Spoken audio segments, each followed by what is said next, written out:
Shalom shalom bakunda ijambo ryagakizaTv reka nzere ko meze neza reka nzere ko muguwe neza aho muherereye hose amerewe nabi abari mu bibazo mwizere ko Imana ishobora guhindura ibihe byanyu umwanya n'umwanya ko ijambo ry'Imana rivuga ngo niwe muremyi w'ibihe ndetse n'umwanya. Uyu munsi ndi kumwe n'umutumire icyo nababwira cyo nuko aririmbira Imana aja muri studio akaririmba indirimbo z'Imana abandi baririmba indirimbo z'isi we waririmba indirimbo z'Imana. Ariko imbere yuko tumwakira reka tumusabe amaza dusengere kugira dukore ibintu biri mu muco. Okay, dusenge. Imana iri mu ijuru, turagushima kuri Imana igira neza, turagushima ko rewe twemereye kubana muri kino kibanza kugira ngo kino gikorwa kize gishike kure, kugira ngo ubutumwa bwawe buze bushike kure. None turakwingize ngo bane nawe twe utugirire neza, uduhezagire ico twanse ni Satani, ariko turagomba ngo ubwiza bwawe igikorwa kigende neza mu izina ryawe Yesu Kristo, amen. Ucugira ko idondora. Okay, amazina yo wanje nahawe n'abavyeyi ni Nduwimana Louis, ariko abantu benshi basanzwe banzi ku izina rya Ba Louis. Yego. Wavutse ukijijwe canke wagirijwe mu nyuma? Bo mu bisanzwe Louis canke Ba Louis ni umwana yakuriye muri Sunday school, ariko kuba nakuriye muri Sunday school usenga ntibyatumye canke ntibyatumye nja mu zindi ngeso zitandukanye. Ni kuvuga nagiye gukizwa mu nyuma maze guca ubwenge narakuze.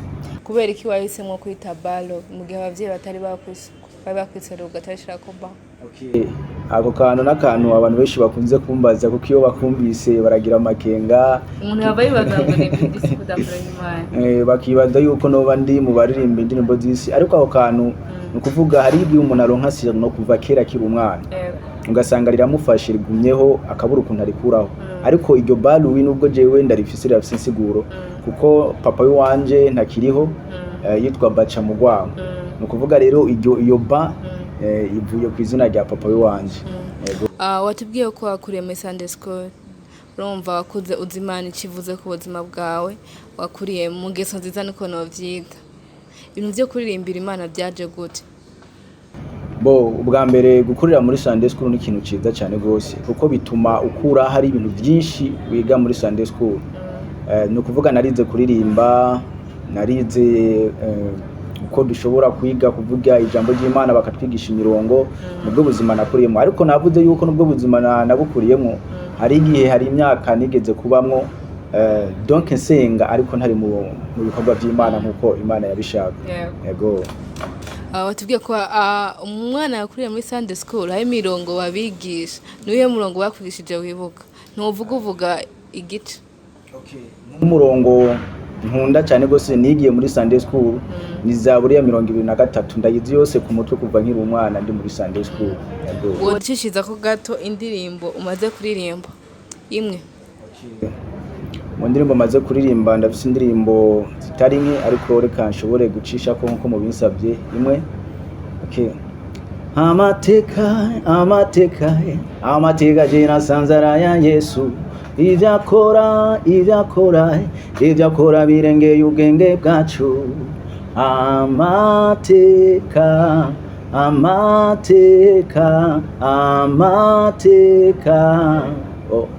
ya Yesu. Yeah. Amateka ni imwe mu ndirimbo zingaho ufise? Okay, amateka ni imwe mu ndirimbo 5 mfise kuri YouTube. Yego. Watanguye kuririmba ryari? Bo muri carrière yo kuja muri studio canke kuva mu buzima bwa misi yose. No kuvuga jewe indirimbo yanje ya mbere iri mu gukwiza imyaka 2 kuri YouTube. Yego.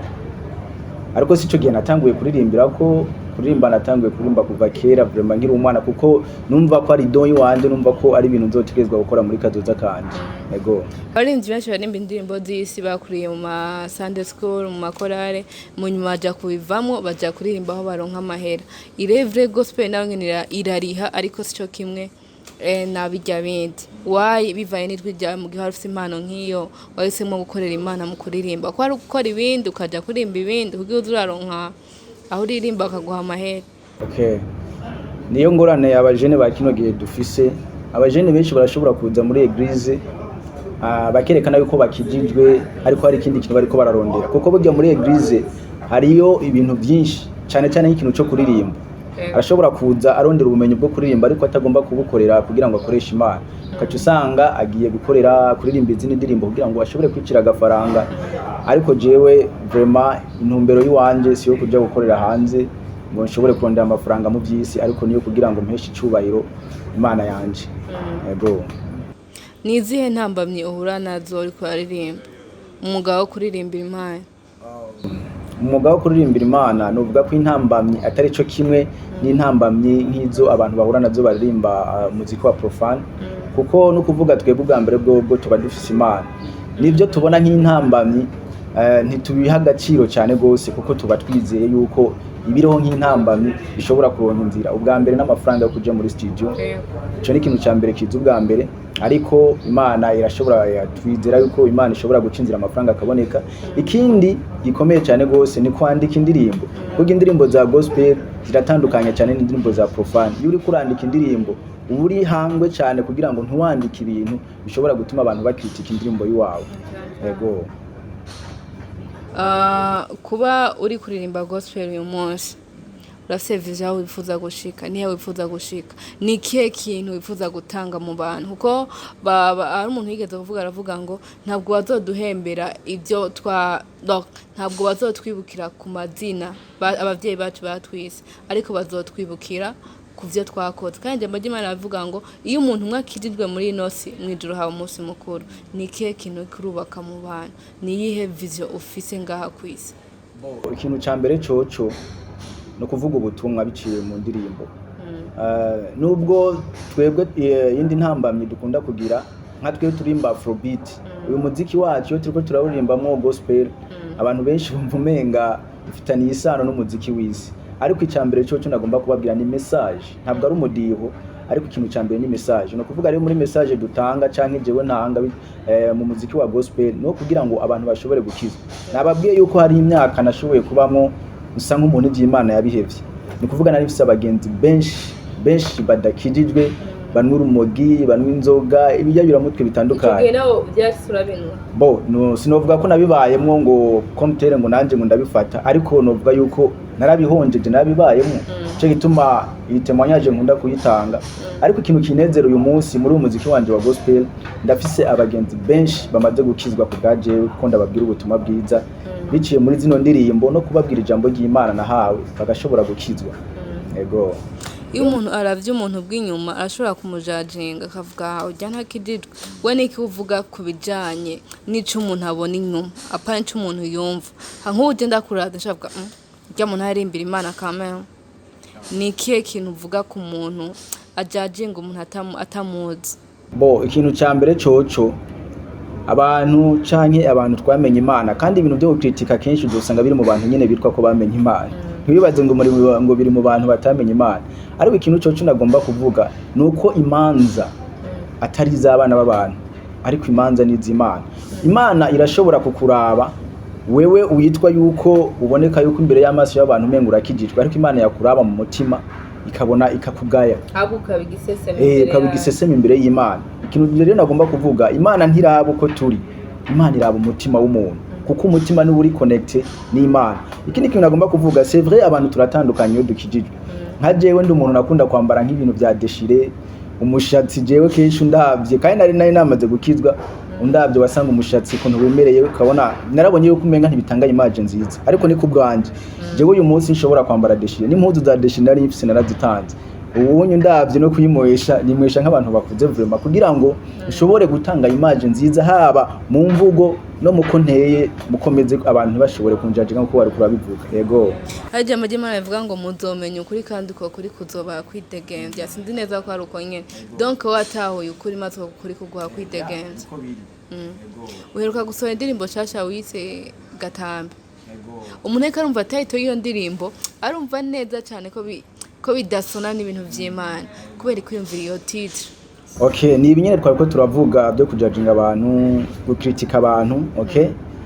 Mu bisanzwe abajene ba kino gihe hari ukuntu no bivuga yuko umenga mu gakiza tugomba kwiyorohereza mfite ndeka naho ndi mu gakiza nitwara uku nibyo twariko turavuga Imana kudakizwa ngo winjire indani kudakizwa ngo winjire indani rero ivyo bintu biratuma abantu bahumuye mu gakiza bamaze mw'imyaka bibatera ama confusion yo kwibaza iski uyu muntu arakijijwe canke ntakijijwe. Je nashatse gutanga message ivuga yuko twebwe ugwaruka bareke kwikomplika ngo bibaze yuko tutakijijwe. Nimba tudakijijwe bizimana Imana iratuzi. Nimba ariko hari impamvu biyumvira irahari navuze, ni impamvu irahari nayivuze. Kuko mu bisanzwe iki gihe tugezemo, iyi generation yacu tugezemo, sico kimwe n'igihe ca kera cyabo barongozi bacu ba kera. Ubu isi aho iri kwiragenda, iri kwirevuriwa cyane, ariko nibisigura ko duce tujana n'uko isi iri kwiragenda. Ariko mu bisanzwe uravye ukuntu abantu bambara kera siko bambara no munsi. Rero umuntu wa kera abonye wambaye nka zino pantaro zacu arashobora kuvuga ngo ntukijijwe. Abonye wambaye ishapo arashobora kuvuga ngo ntukijijwe. Abonye wambaye ukuntu arashobora kuvuga ngo ntukijijwe. Ariko nagomba kukubwira gukizwa si nyambaro swiki, gukizwa n'umutima. Umutima watahuwe, wajanjaguritse, ukakira Kristo nk'umwami Yesu n'umukiza mu bugingo bwawe. Rero irya ndirimbo muri yashatse kuvuga ntibacira imanza abantu, ariko nibatureke twitambire muri Kristo Yesu turyoherwe, hama imanza zizocirwa n'Imana. Yego gato bashaka kuririmba iyo ndirimbo gato. Hari abashaka kwikomplika wabana bubu nituzagakiza, ivyo dukora turibesha, ivyo dukora dutakaza umwanya, burya muri Yesu nakwibanira, reka gukomeza mwifatanye imfungwa, ngwino tugatambe twishimye, kuko umwami Yesu yaraducunguye, turi kwa maraso, ico ni kidodo, na Satani aradutinya, kuko turabagaciro. Okay. Nizihe mbuga ukoresha nihe zino ukoresha ku mbuga za nkoranyambaga? Okay, izina nkoresha ni Balwi, haba IG, haba Instagram, haba Facebook, niryo zina nkoresha. Imana ivuze iki kuri wewe? Imana ivuze iki kuri wewe? Imana ni iki kuri wewe? Imana kuri jewe ubwa mbere numukiza muri vyose, numuremyi. Donc Imana tuvuze ngo twigire en detail, umuntu umwe wese yoyiditaye uko ashatse kubivanye n'iki Imana yamaze ku buzima bwiwe, ariko jewe Imana ni byose kuri jewe. Yego muri Bibiliya hari abantu benshi banditse ibitabo, abayitabo cyakozwe n'intumwa, abaroma, abaheburayo. Ni ikihe gitabo kuryohera? Yego Bibiliya twese kubera Bibiliya n'ubuzima, ni ijambo ry'Imana n'ubuzima bwacu, gusa bavuga je préfère ça. Mu bisanzwe numvise ushatse kuvuga cyane mu isezerano rishasha. Okay, jewe nk'umuntu nigira ko cyane ni nko mu bitabo bya Timoteyo, Timoteyo, abayi Filipi, ni inkuru cyane kuri Paulo. Nshatse kuvuga Paulo, uri kurasoma ibyo bisomwa hagaragara nko Paulo, kuko Paulo n'umuntu yabereye akarorero abandi, yabaye nka jewe kera nkiri mu ngeso mbi kumwe nabivuga, ariko mu nyuma arahura n'Imana, hama azana abandi benshi kuri Kristo Yesu. Paulo rero n'umuntu nigira ko cyane rwose mu isezerano rishasha. Ego mugihe je nkunda umuvugishwa n'Imana Isaya ndamukunda kubera ko histoire yiwe iyo tugiye mu buzima bwiwe iratangaje cyane. Abantu bazogende bayisoma bazosanga nihenze. Yesaya kuva mu gice cya mbere kugera ku cya gatanu imbata cya gatandatu